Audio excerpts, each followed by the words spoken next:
walk into this room at your own risk, because it leads to the future. Not a future that will be, but one that might be. This is not a new world. It is simply an extension of what began in the old one. It has patterned itself after every dictator who has ever planted the ripping imprint of a boot on the pages of history since the beginning of time. It has refinements, technological advances, and a more sophisticated approach to the destruction of human freedom. But like every one of the superstates that preceded it, it has one iron rule. Logic is an enemy and truth is a menace. Hello to you all. You're watching RHTVLive, streaming from the Netherlands. State, any entity, any ideology that fails to recognize the worth, the dignity, the rights of man, that state is obsolete. A case to be filed under M for Mankind in the Twilight Zone. Yes, people, we are in the Twilight Zone right now. There's a lot going on, so buckle up. We're streaming from Maastricht, which is in the south of the beautiful country, the Netherlands. And there's a lot going on in the Netherlands. We'll get up to that. There's an affair in the Netherlands, the IRS affair, and it's being talked about in The Hague, where you have our parliament and stuff like that. So what's going on, right? What's going on? Well, the Dutch childcare benefit scandal. That's what's going on. So what is a child benefit scandal? The Dutch childcare benefit scandal is a political scandal in the Netherlands concerning false allegations of fraud made by the Tax Customs Administration, the IRS basically, while attempting to regulate the distribution of childcare benefits. Between 2013 and 2019, authorities wrongly accused an estimated of 26,000 parents, that's corrected into 30,000 parents, right, of making fraudulent benefit claims, requiring them to pay back the allowance that they had received in their entirety. In many cases, the sum amount to tens of thousands of euros, driving families into severe financial hardship. So that's what's going on. And a lot of children were taken away from their families. It's 1,625 or something like that, 75, there you go. 1,675 kids van toeslagenouders of child care benefit parents that were thrown out of their house, and much more than we previously had known. So the first amounted estimate they gave 1,115 kids missing from parents. But now the latest statistic is 1,675, and it could be a lot more. And that's really, really concerning. Now, someone of the political party, FVD, Forum for Democracy, had a very interesting speech. And he basically said that the overreach of government, because of all these health institutions, the overreach of government is so drastically big, so totalitarian, that parents have to protect their children from government. Normally it's the other way around, but yeah, our government is a predatory government, thugocracy. Dank u, voorzitter. Wat mij wellicht nog het meest heeft verbaasd sinds ik Kamerlid ben, is het grote aantal mails dat ik heb ontvangen van ouders die totaal raadloos zijn en die zijn vastgelopen in de jeugdzorg. Ik ben ook vaak aangeklampt door wanhopige ouders bij de ingang van de Tweede Kamer, vooral de oude Tweede Kamer, die alles zijn kwijtgeraakt, ze zijn hun woning kwijtgeraakt en die ook nog zien dat het meest dierbare wat ze hebben, dat hun kind uit de ouderlijke macht wordt ontzet. En dat ze daar niet meer bij kunnen, dat ze hun gezin in feite verliezen. Het is echt schandalig. Dit is echt naar ons toegekomen, dit probleem. Ik vind het heel goed dat we daar vandaag een debat over voeren. Maar één ding moet me van het hart. Ik heb vandaag een van de meest walgelijke en smerige partijen. He's going to talk about the maiden speech. Now, when someone gives a maiden speech, you're not allowed to interrupt and this and that, you know. So the VVD, which is the ruling party, basically, had this guy who had a maiden speech, and that's what this guy is going to react to.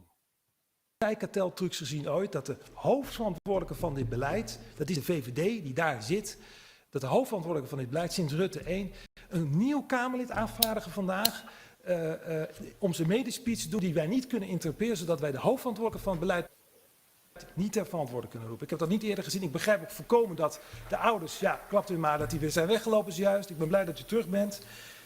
The parents walked away from the maiden speech of that guy from the VVD, you know, and this is basically what's happening. Let's see if we can do something about the settings here, because I see it's kind of lagging. Let's put it on 240. There you go. That would be better, I guess. Het is echt, het is walgelijk. Hoe dan ook, dit probleem staat symptoom voor een veel groter probleem. Een veel groter probleem, wat wij vaak hebben aangekaart als vorm van democratie. Namelijk dat de gezondheidszorg meer en meer wordt gebruikt als een soort totalitair principe voor de staat om zich met alle aspecten van ons leven te kunnen bemoeien. We mogen geen risico's meer lopen.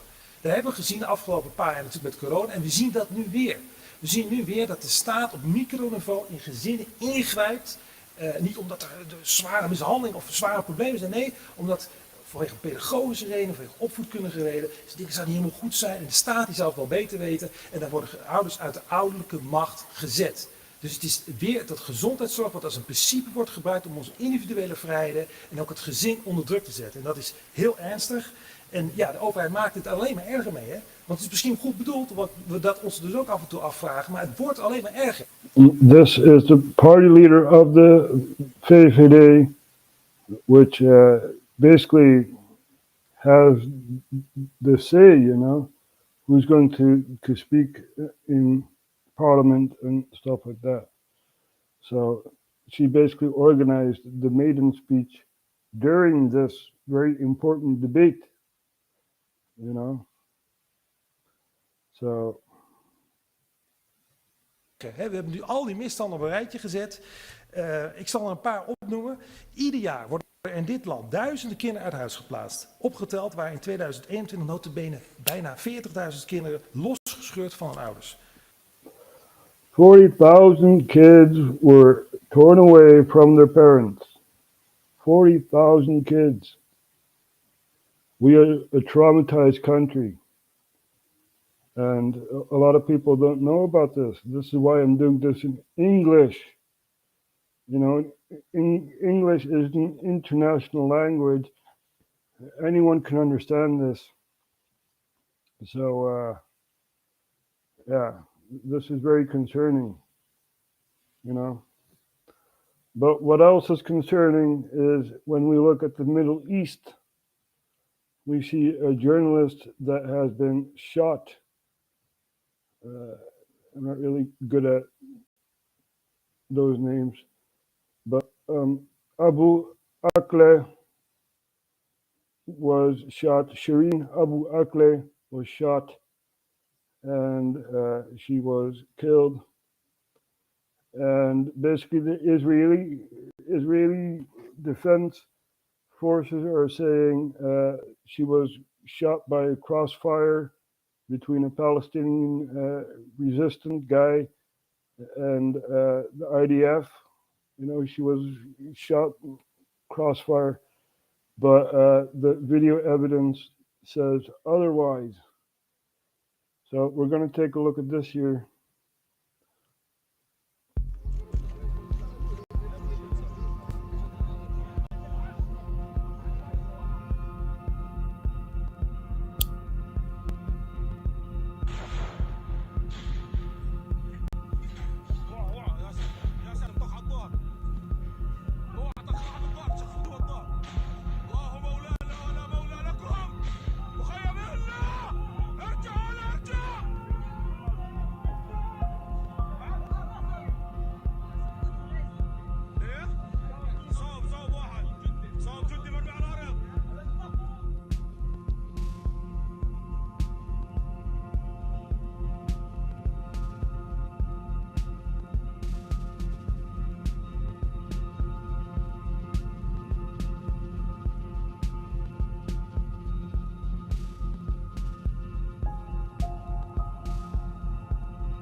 It is inconceivable, it's absolutely impossible that the footage on which the Israeli propaganda was basing its false claims could in no shape or form have depicted gunfire at the Al Jazeera journalists. There is no line of sight between one location and the other. And in fact, our researcher, it has taken him a few minutes to walk from one location to the other location. Oh, let's get the sidebar gone. So that's where the Palestinian guy, which you saw in the video, was shooting. And the journalist died elsewhere. And that's not humanly possible to do so, you know, shoot from there. And, well, maybe on a very big building, you know, as a sniper, maybe. But take a look at this here. So it's absolutely clear, there is no question about it. The footage on which the Israeli government based its false claim does not show gunfire that has killed Shirin Abu Akleh and injured her colleague.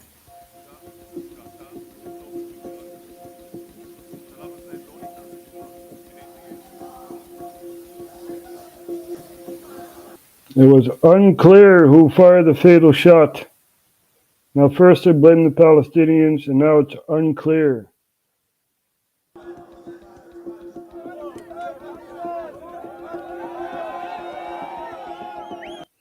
I also want an independent investigation. My country is supporting the Palestinians and the Israelis, and I have the right to know how this journalist was killed. The announcement on an investigation is one of Israel's most tried and unfortunately successful tricks in the blanket impunity that Israel provides itself. Israel does not investigate, Israel whitewashes, and the investigation is just the first, or rather the announcement on the investigation is just the first stage in this whitewash. The investigations are not meant to establish accountability, they are meant to protect the perpetrators.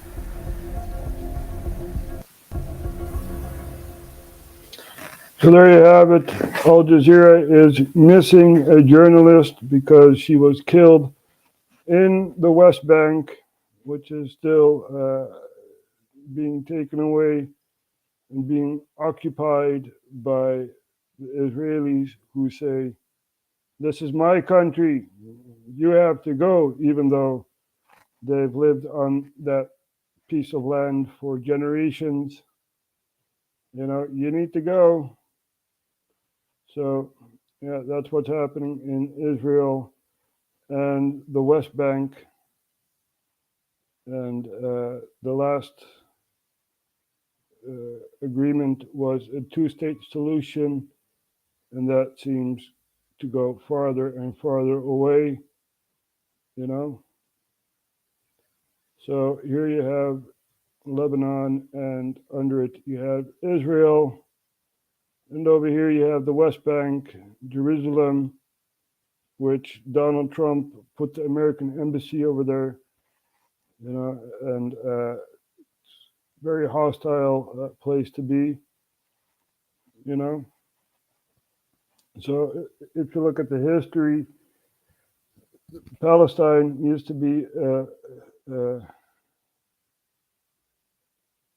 a certain region of the Ottoman Empire, and ever since the Balfour Declaration was passed over to the United Nations, you know, the Transjordan ceased to exist, and you had a Jewish state named Israel.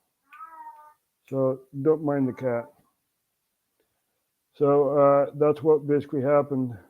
And the people in the West Bank, they identify themselves as Palestinians, and Israel does not want that. So everything used to be Palestine until the existence of Israel, and now you have the West Bank as Palestine and the Gaza Strip, which is basically an open prison, you know.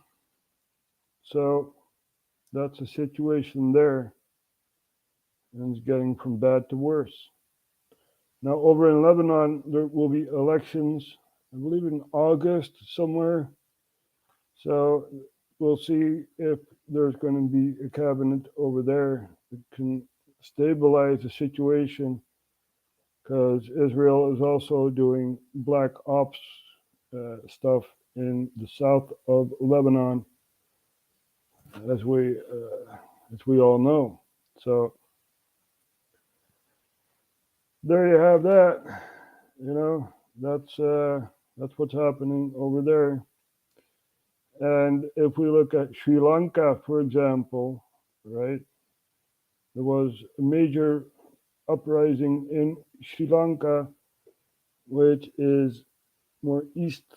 There we have India, there we have Sri Lanka. There's been an uproar of violence since the prime minister stepped down, and the president also stepped down. And yeah, it's been a very, very violent couple of days in Sri Lanka. And now the army is on the streets, you know, and yeah, they're trying to temper the situation there, because people are very, very, very angry at their government. Rajapaksa is a very corrupt person. Gotabaya Rajapaksa, very corrupt person, and he did not give a damn about his population. He gave a damn about the power he was wielding, as a lot of people in power. You know, they want this power. So that's Sri Lanka, right? Biden and Xi congratulate Marcos Jr. on the Philippines. Now we're going even more eastward to the Philippines. Here you have the Philippines. There were elections. 4 candidates. One was running for vice president. So when you have elections in the Philippines, you can vote for a new Congress, you can vote for a new president, and you can vote for a new vice president, you know. So that's basically what happened. And yeah, Marcos Jr. is president there now. even though there are protests, because some polling stations didn't give all the information out, and large protests were in Manila, and at least it was somewhat peaceful there, you know, and the transition of power is being done. So Ferdinand Marcos Jr. declares victory in Philippine presidential election, pledges to be leader for all Philippines. So there you have it. Very corrupt guy, basically the son of a dictator who wiped out a large part of the Muslim population in the Philippines during the 70s and stuff like that. And this is his son now in power, and the daughter of what's his name, the former president Duterte. She is vice president. So that's what's happening basically, and we're gonna watch this here. This is my fourth presidential elections as a journalist in the Philippines. I'm seeing this as the most emotional, divisive elections for millions of Filipinos in recent history. The level of propaganda is something that is unseen in many, many years. This elections is a clash of values about how Filipinos see their past and envision their future. My name is Jamela Alindogan. I am the Al Jazeera English correspondent in Manila, and between us, I fear that the country's democracy is at stake. The next administration will inherit an enormous amount of problems. The Philippines is facing its worst economic recession in decades, millions unemployed, a health and educational system in crisis, and a deeply polarized society. Now, the candidate leading the presidential surveys. As you may know, this was before the elections, you know, so you see all the presidential candidates and stuff like that. Very interesting to watch, and very interesting to keep your eye on because of China. Now, what are the Chinese trying to do? They're trying to take over Taiwan. Yeah, and they've been trying for many, many years. And the Philippines under Duterte had this agreement with Japan to protect Taiwan when China would attack Taiwan.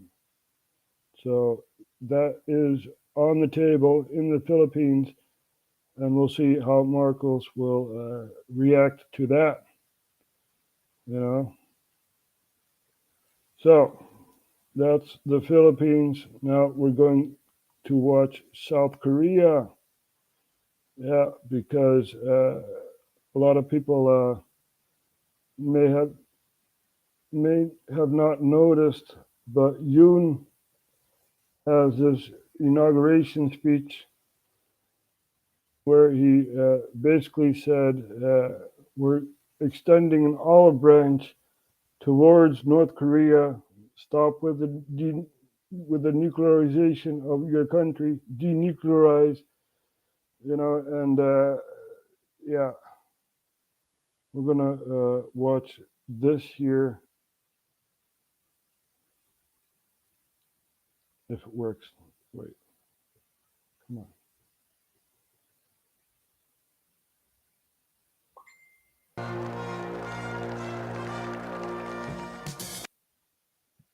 With the inauguration of President Yoon Suk-yeol, it's a new 5-year era for South Korea, one that begins with major obstacles, including immediate tension on the North Korea front and a sharply divided nation. The inauguration ceremony itself took place close to where I'm now standing, National Assembly Plaza. After visiting visiting Seoul National Cemetery to pay tribute to fallen patriots. As well as greeting Seoul residents, Yoon took the oath of office and delivered an inauguration speech addressing the challenges I referred to. Before coming to North Korea, he admitted South Korean society is plagued by division and social conflict, which is threatening our freedom and our liberal democratic order. After a tight election win, Yoon will be feeling that division keenly. Any legislative changes are going to require political cooperation, given that 168 out of 300 seats in the National Assembly are occupied by lawmakers from the now main opposition Democratic Party. And the next general election to form a new assembly won't be until 2024. Already, we've seen lawmakers hold up Yoon's cabinet, while he's had to postpone reorganization plans, including whether to abolish the Ministry of Gender Equality and Family as promised. Where Yoon is hoping to quickly overcome hurdles is in his call for a big leap. He said rapid growth will open up new opportunities, adding that progress can only be attained by working together with other like-minded nations that respect freedom and encourage creativity. We already know Yoon's planning to strengthen the US alliance, with President Joe Biden set to visit South Korea later this month, but we also expect Yoon to seek to improve relations with Japan, which have been badly affected by disputes stemming from Tokyo's colonial rule. We might additionally ask, how does this all bode for China ties? Yoon did say South Korea must take on a greater global role in protecting universal values and international norms that are based on freedom and respect for human rights. Aside from concerns around China, these are... Well, he said, you know, we're going to have a dialogue with North Korea. And now North Korea has responded, right, to the new president of South Korea. North Korea fires ballistic missiles. It's on a few hours ago. And yeah, we're going to take a look at this here. The EC, this marks the regime's 16th provocation of the year, the first since the launch of the Yoon administration. Bae-eun-ji starts us off. At about 6:30 p.m. on Thursday, the South Korean military said North Korea launched a total of 3 short-range ballistic missiles toward the East Sea. Seoul's Joint Chiefs of Staff said they were fired from the North Sunan area in its capital city of Pyongyang. That's the same area where the North on March 24th conducted its first full ICBM test since 2017. The military said the missiles flew about 360 kilometers at an altitude of around 90 kilometers. The latest launch reportedly involved a multiple rocket launcher, and it's the first time that the North has ever test-fired 3 missiles consecutively. This comes just 3 days after the newly inaugurated President Yoon Suk-yeol took office on Tuesday. It also comes after the South Korean military said earlier in the day that it has now decided to use the word missile and officially classify it as a provocation rather than just a threat. This is in line with the new administration's promise that it'll deal sternly with provocations from North Korea. North Korea's series of missile launches recently are serious provocations that pose a threat to the Korean Peninsula, as well as international peace and security. We strongly urge the North to immediately put a halt to its actions. Exactly, denuclearize, get away from that zone, you know, the demilitarized zone that they have, you know. We want one Korea, we don't want 2 Koreas. We want a unification of Korea, so Korea can stand up as a very important economic powerhouse against China and also against Japan, you know. So, and there is capability to do that, but you have this tin pot dictator over there in Pyongyang, you know, shooting out missiles towards the east, which is the Sea of Japan somewhere, and it's a very dangerous situation that we are in. So that's happening there, and we still have the Fukushima Daiichi disaster, right? And that's also spilling a lot of nuclear waste into the oceans and stuff like that. So that's also something to be very concerned about. Radioactive waste in the oceans. Let's see if we can pull up an image of infrared.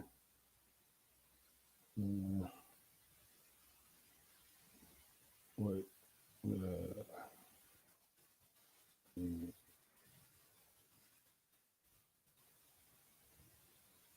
There. Yeah. Here you can see the dumping of nuclear waste,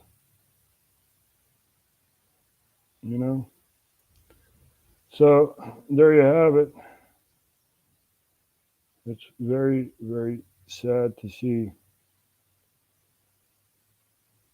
And there are like lots of silos keeping this radioactive stuff in the silos and stuff like that. It's amazing. So there you have that. And there's a lot more going on in the world. And Al Jazeera would be the place to go to, because they have a somewhat international point of view, but when it comes to Russia, nope, they are anti-Russia.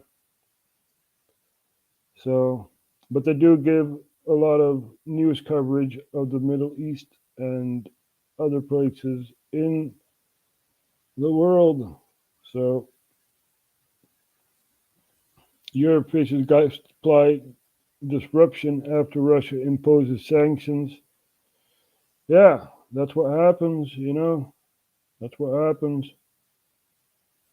And maybe we can do this here. Fukushima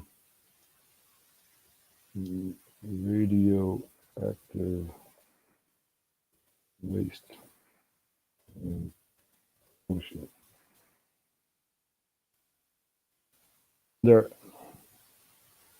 That's what I wanted to show you guys.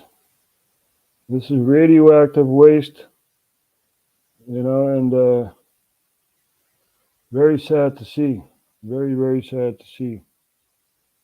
And there's also people who say that it's a scam and this and that. Yeah, right.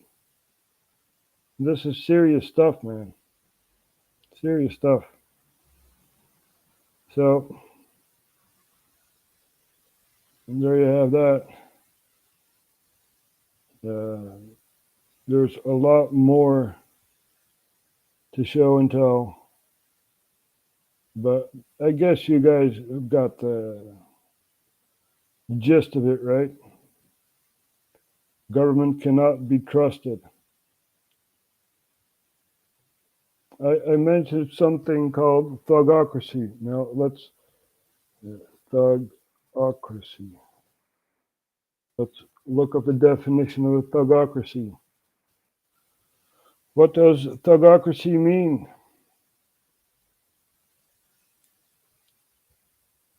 And there you have it. Government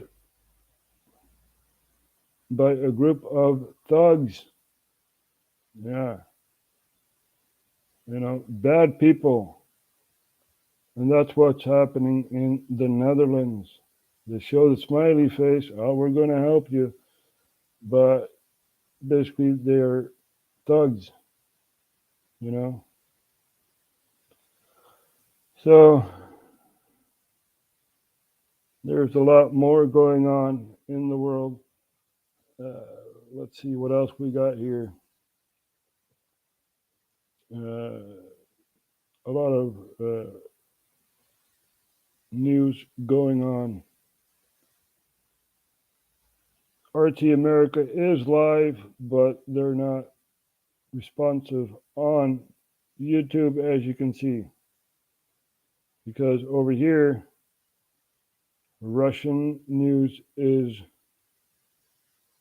basically forbidden. We are forbidden to see what Russia is telling us.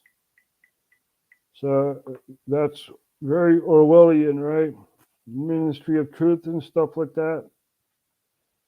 So, but they are live streaming on other channels, I guess. We're going to look at Vion. Of course, we're talking about the war in Ukraine, which is still on our minds. And yeah, it's a very sloppy and dangerous thing to do, to wage a war against Europe, even though Ukraine is not really a part of Europe, and they want to join the EU and NATO. And here you have Ukraine. So the next door country, Moldova, is also having their troubles, because in Transnistria you have attacks going on, and very, very sad to see. You know, Ukraine is blaming Russia and Russia is blaming Ukraine. Now, why would Russia attack a settlement in another country which is pro-Russian? That is something to think about, right? But they all twist and turn it in the news. You know, oh, it's the Russians who did it. No, it's the Ukrainians who did it. So it's the fog of war, and it's very hard to report on who's gaining ground and who's winning this war, you know? And it's a war of attrition, as I say. You know, they want to prolong the war. So they're delivering all these weapons and stuff like that via Poland.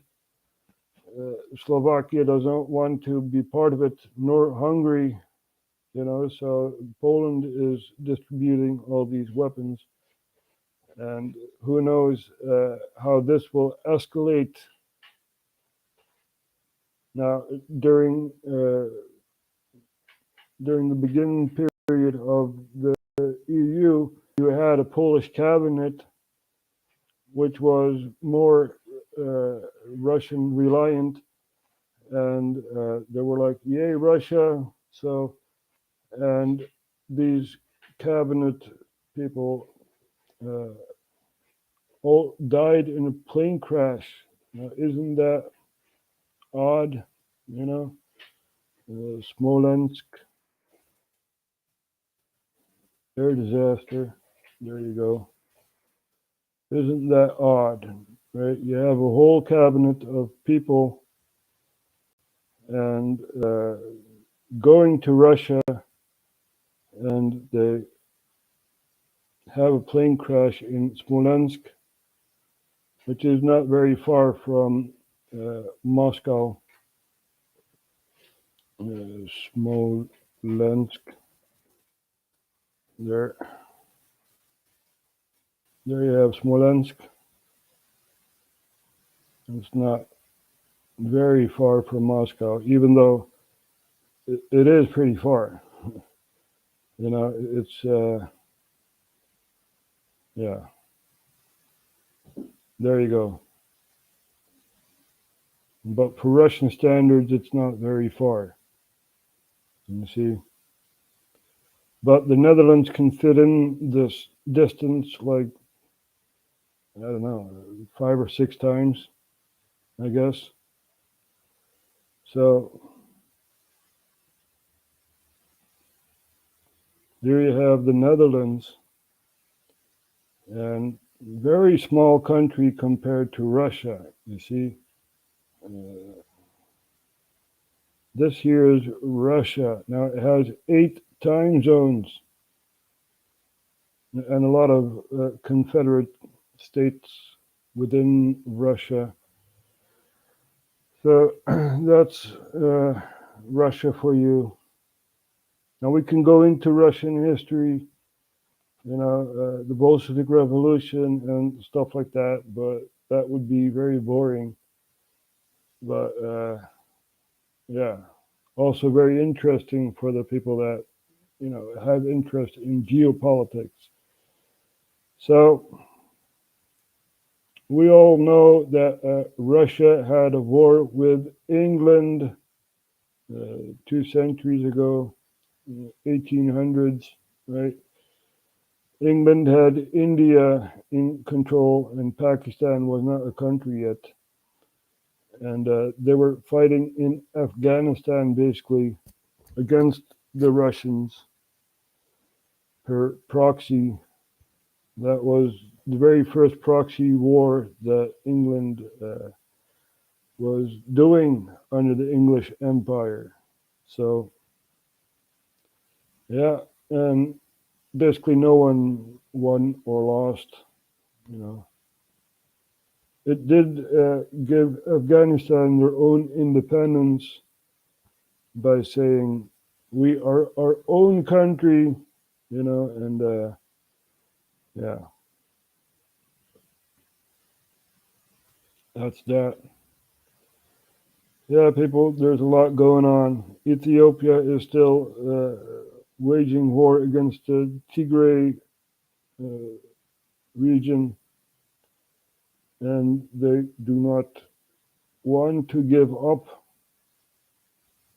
You see, the Tigrays had a lot of political influence, and now they don't, and they're fighting to get their influence back. So that's what's happening in Ethiopia, right? Very sad to see because, that's where Lucy is from. Lucy? Who's Lucy? The first bipedal species that we can link with the humans. Lucy, Ethiopia. There you go. There we have Lucy, right? She's what people say the missing link between monkeys and humans, found in Ethiopia during the 70s, if I'm correct. And yeah, very interesting. It also has a very long name, Australopithecus. Yeah, so Lucy. And yeah, right now there is a war waging in Ethiopia. Very sad to see. So Sudan and South Sudan are also, it's a very complicated situation to explain, why these countries split up and this and that. It's about economic concerns, and yeah, about the Muslim population and stuff like that. So very, very interesting to see what's happening in Sudan. I did give some news about Sudan a while back, right? With Sudan. Because as far as I know, there's a military dictator over there, a coup government, and what prompted the protests in Sudan. Let's see.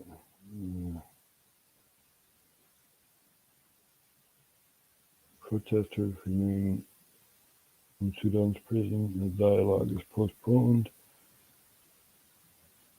So there you have it, right? Also fighting going on in Sudan. And very, very sad to see. So we have our eyes on the world. And yeah, it's very hard to grasp, the corruption of politics and stuff like that. It's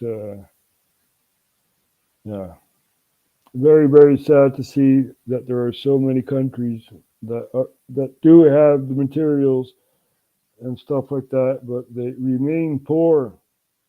In the Congo, there's like this metal that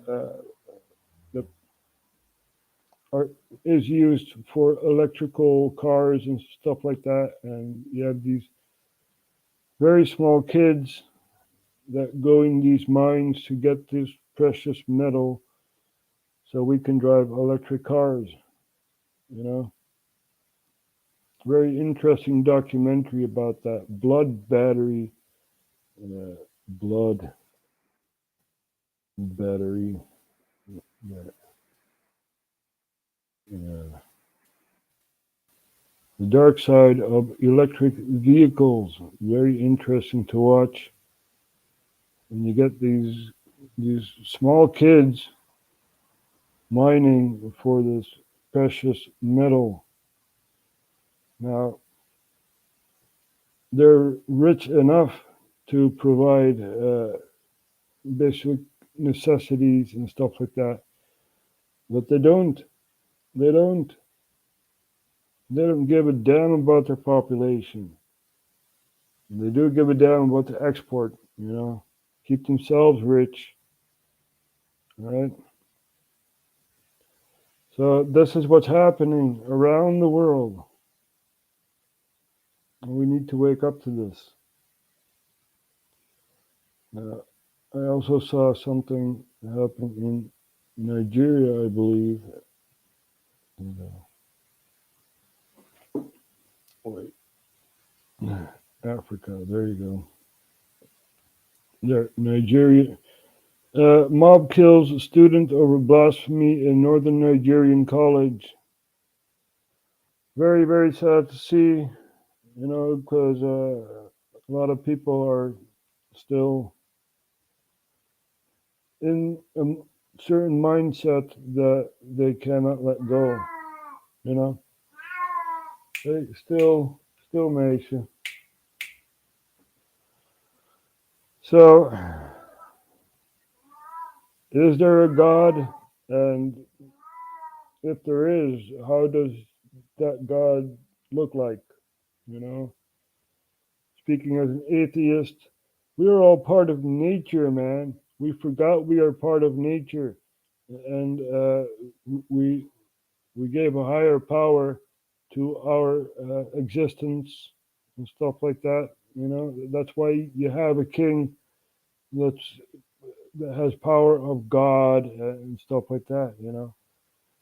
So we're part of nature, and we forgot that. We forgot that we are part of nature.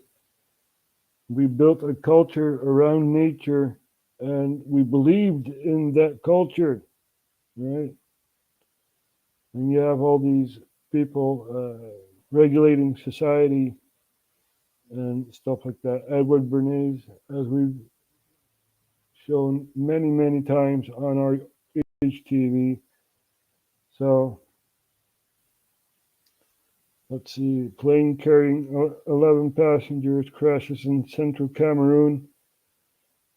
Burkina Faso, search party closer to men trapped in flooded mine. They're probably dead. They've been there for a week or so. They're probably dead. So that's what happens, you have to earn your money, and then some accident happens and you're stuck, all for the money. It's a very sad thing to see, very, very sad thing. and power just corrupts. People want their power to stay in power, not to do good stuff for the population of the country. No, it's to stay in power. If you look at the war in Yemen, for example, right, you have the Houthis in Sana'a, and basically they're seen as a terrorist group.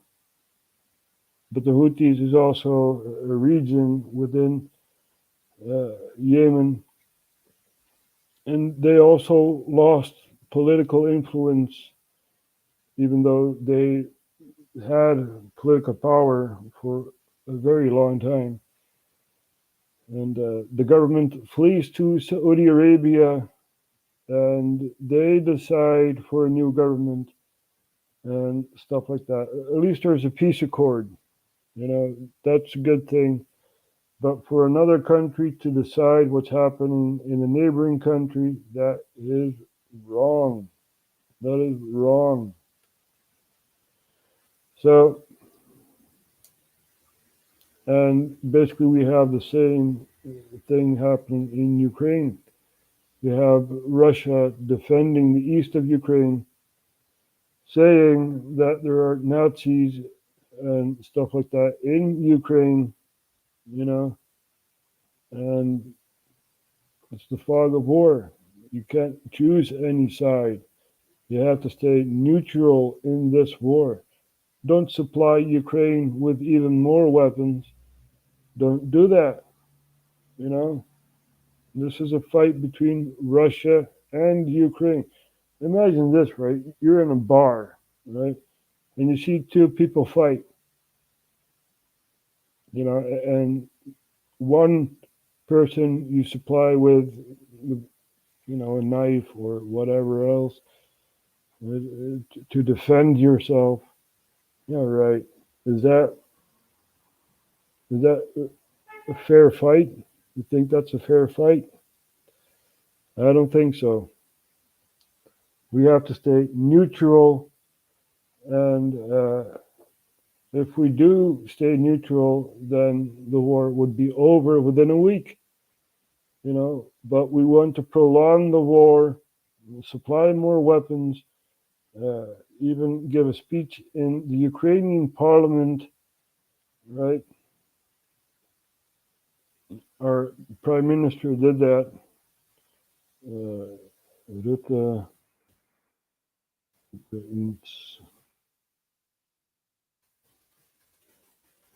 parliament.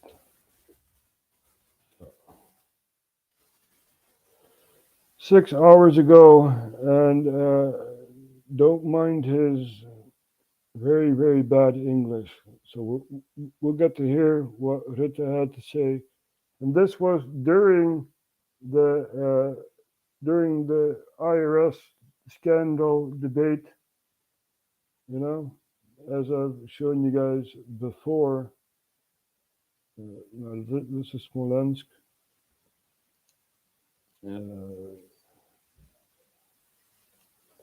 Inflation affair. There. The Dutch child care benefit scandal. He was supposed to be there, but he had a date with Zelensky, talking to the Ukrainian parliament, saying, "We support Ukraine, Slava Ukraine." Very, very bad to see. There we go. Very bad thing to see. So we're going to watch this. Announce a moment of silence in love and memory of the defenders of Ukraine who perished in this war, and also the civilians, innocent civilians killed by the Russian aggressors in this war.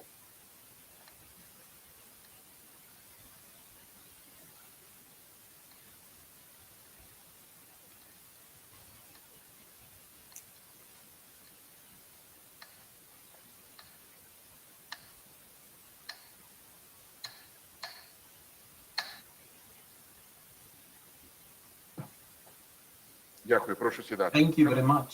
Please be seated.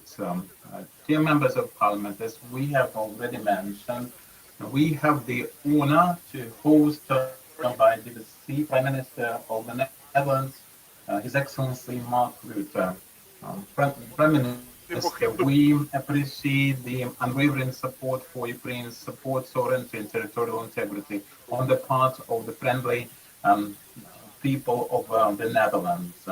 We would like to thank you Kingdom for provision of humanitarian, financial, and military assistance to Ukraine. And we would like to commend your decision to provide light and heavy military equipment to Ukraine, the decisive position in the sanction pressure on the Russian Federation, and also support all the Ukrainian refugees that had to flee the war and found refuge in your country. This is more important than any words. And I would like to say in closing that our full membership in the EU is our strategic course and decision of the Ukrainian people. So we hope for support of your government and your country in providing the admission for Ukraine to join the EU. The floor is given to Prime Minister of the Kingdom of the Netherlands, His Excellency Mark Rutte.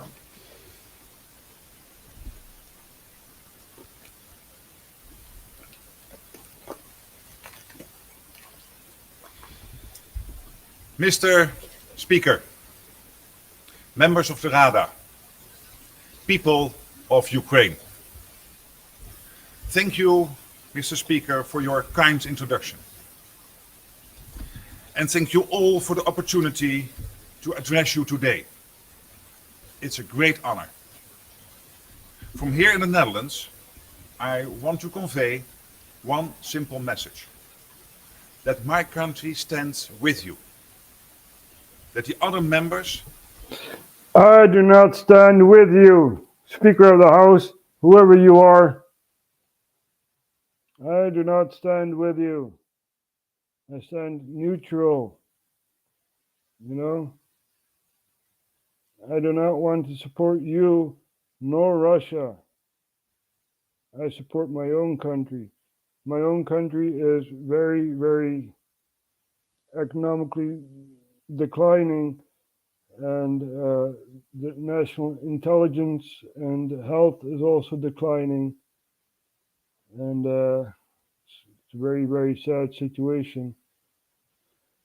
A lot of parents even commit suicide whilst they cannot get their children back, you know? So that's what's happening in the Netherlands. Don't fall for the crap that our Prime Minister gives. You know, I stay neutral. I don't want to support Russia nor Ukraine. I support my own country, which is in a very, very, very bad crisis. You know, and this whole thing is 18 years in the making and still not solved. Now, many country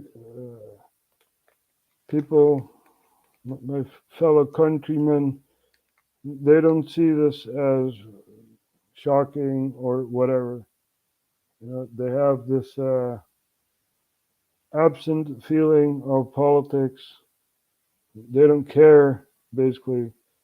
And it's like, oh, not my kid who got dragged away by the CPS, you know, Child Protection Service. Not my family targeted by the IRS, you know, and stuff like that. So it's, yeah, very appalling to see. And I stand up for the victims of this very concerning thing here. And yeah, we just show you guys what's happening, you know. So don't trust government. That's the thing that we can agree on. Because if you look at democide, for example, right? Democide, death by government, 260 million people have died by the government. Democide, there you go. I believe it was 260 million, something like that. So that's even more than any war waged during the 20th century, you know? And people look the other way. It's like, oh, we trust our government. All right. I don't trust government. They're all there to expand their own pockets, you know, get money from all these other institutions and stuff like that. It's amazing. Really is amazing. So let's look up democide over here.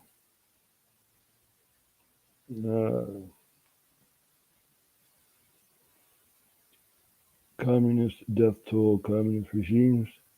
A lot of deaths came from the communists, like China and Russia and other communist countries.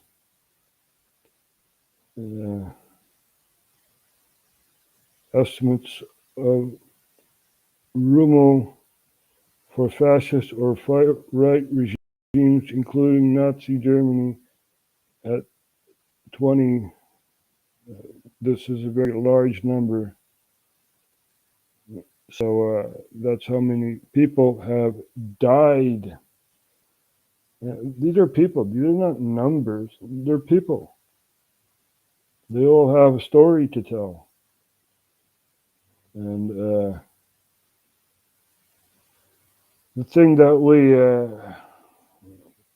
we Dutch always remember is Anne Frank.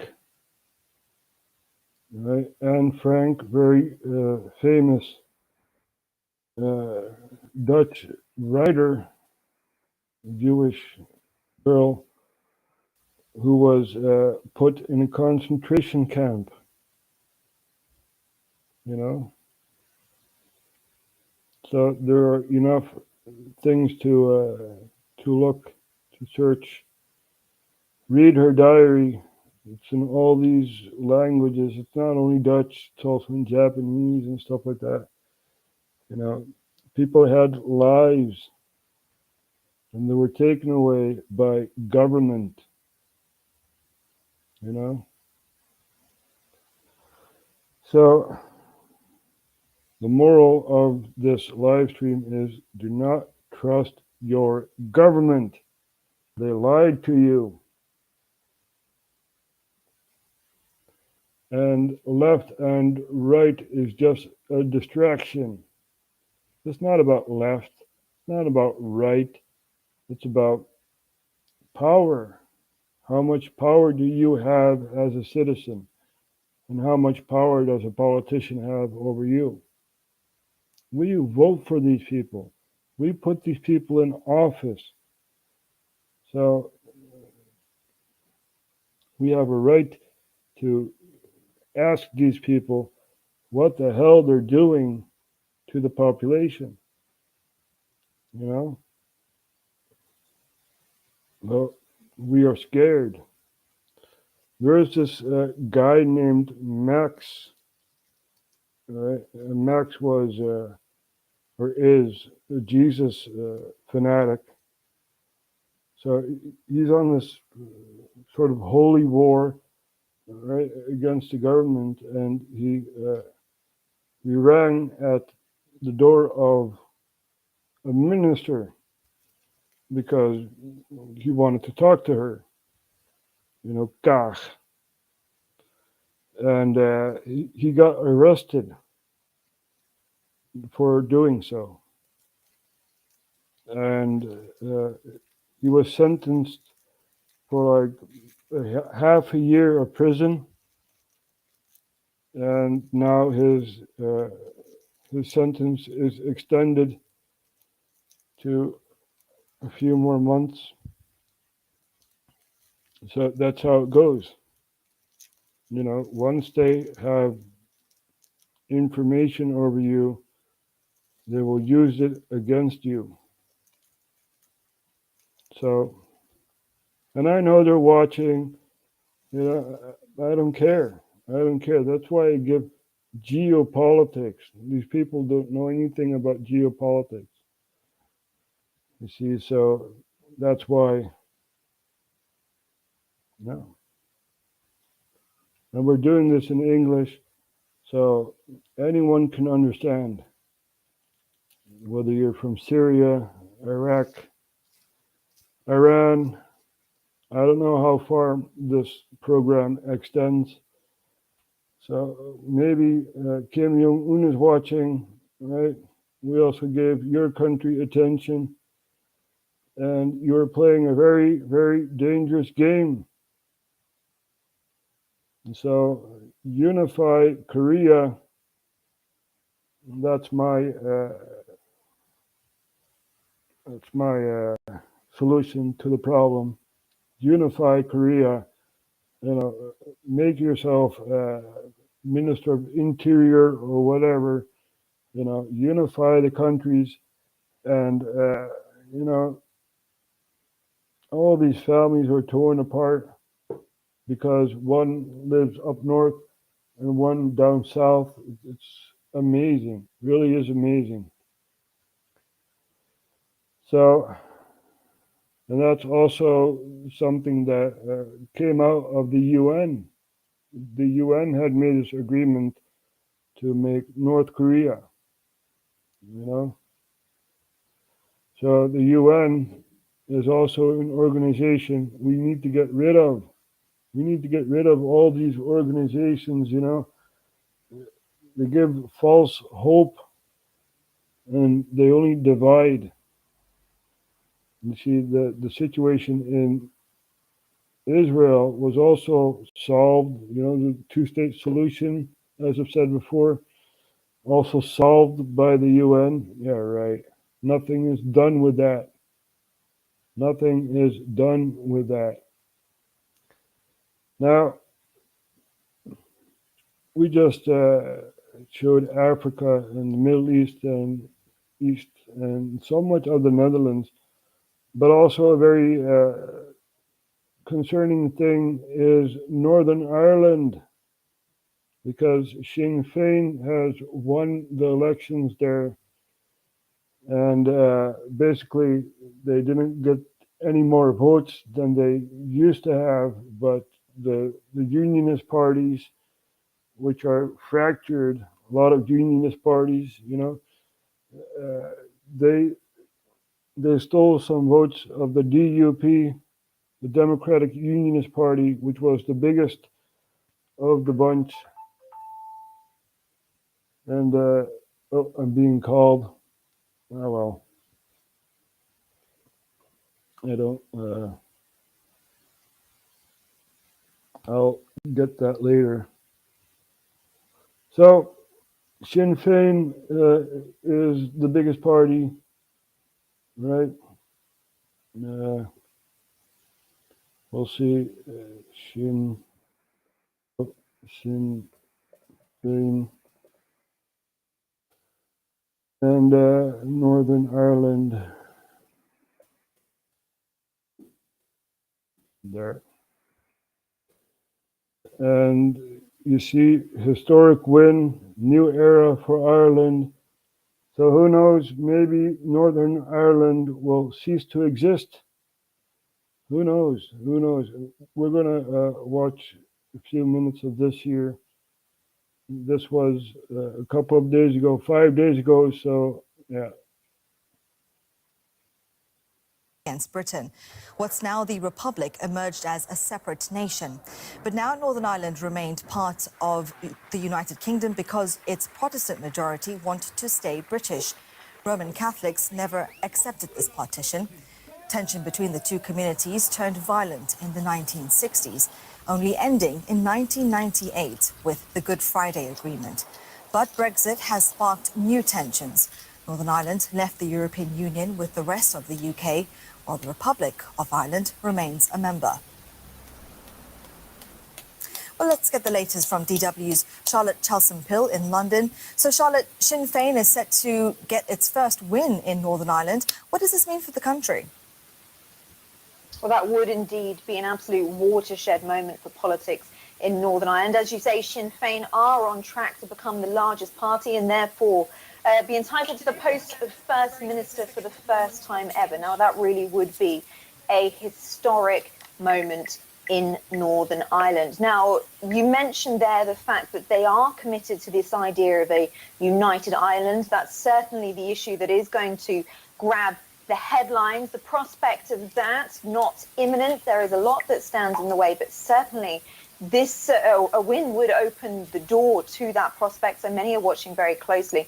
But there are also issues in the short term that need to be considered. A lot of uncertainty, perhaps instability, could be coming down the tracks in the week ahead. And that is partly because under the terms of the Good Friday Peace Agreement of 1998, Northern Ireland has a power-sharing government. What that means, in essence, is the Democratic Unionist Party needs to agree to form a government with Sinn Féin going forward. That is something that they've said they're going to find very difficult.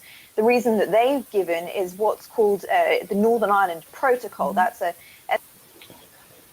Now, what we know of Sinn Féin is that they are the political arm of the IRA.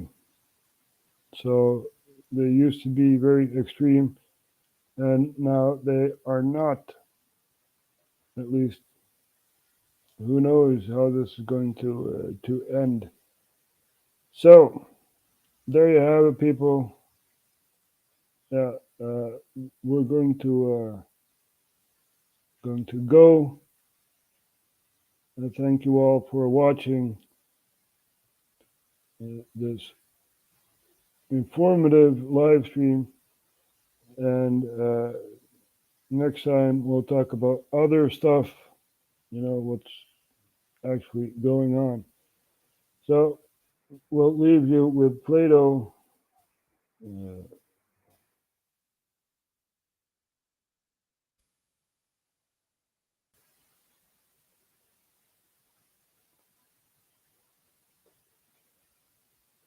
We are also here to give philosophy. So this is what Plato had said long time ago.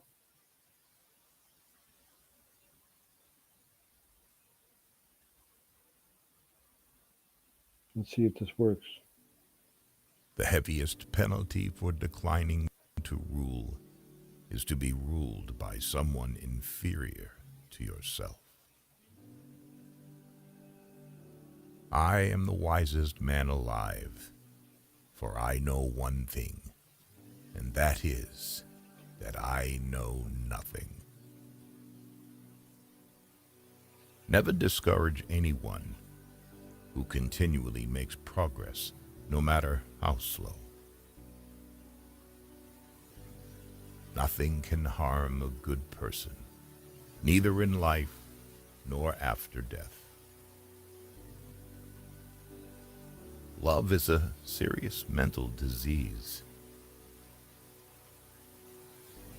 One of the penalties of refusing to participate in politics is that you end up being governed by your inferiors.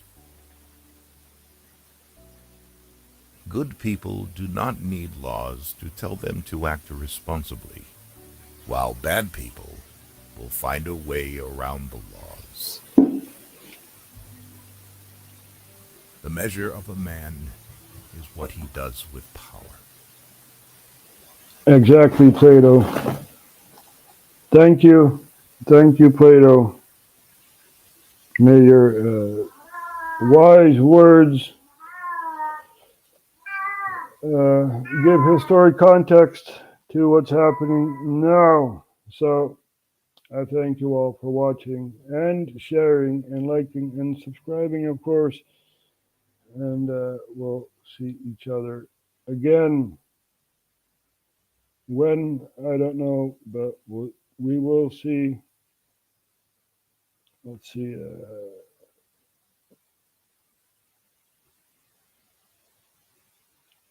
This person here has to say, why do you trust the Russian government? I don't trust any government. Even, the June inauguration, it's all crap, man. It's all, people want power. That's what they want. Whether it's Russia or China or the US, and I'm against that. I'm against that power. So, we're going to leave, and we'll see each other again. Maybe at Frankie's stream, because Frankie is also live regularly. So, yeah. There he is, Frankie. Hello, Frankie. Yeah, we're going to go. Been a long broadcast, 1 hour and 17 minutes of geopolitics. So, goodbye, and we'll see each other again another time.